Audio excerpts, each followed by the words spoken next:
Hey guys, Steph here talking about sibling support. Last time I talked about sibling support of siblings with mental health issues, and this time I'm going to talk about school. We all know that time of year is coming back to school, and some of your kids or some of you yourself are siblings and end up having the same teachers as your siblings did in the past or are currently in the same classroom as your sibling. I just want to reiterate, as a parent or a teacher, it's important not to compare siblings.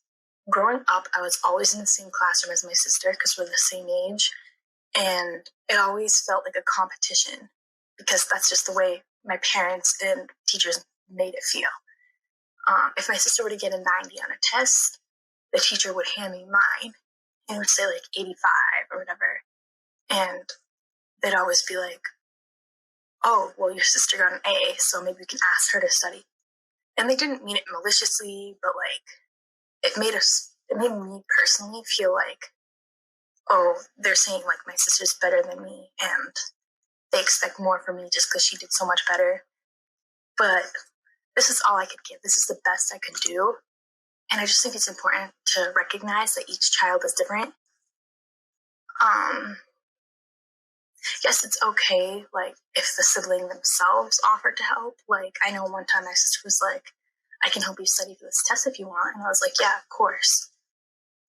But having the adult figure do it just makes it feel like they're recognizing their strengths more than mine. So I just think it's important before having your siblings go off to school to remember not to compare their grades because they're two totally different people.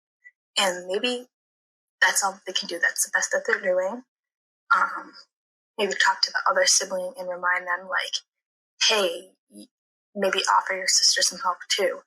But it's important as the adult to try and not to compare the two siblings. And like I said before, I know parents don't intentionally or maliciously do that, but sometimes they don't recognize that they are comparing them. So maybe just take a moment to think before you say anything. Yeah, that would probably be best because, like I said, each sibling behaves differently. Each sibling has their own limits of what they can and can't do. So it's not fair to compare them because they're not the same person.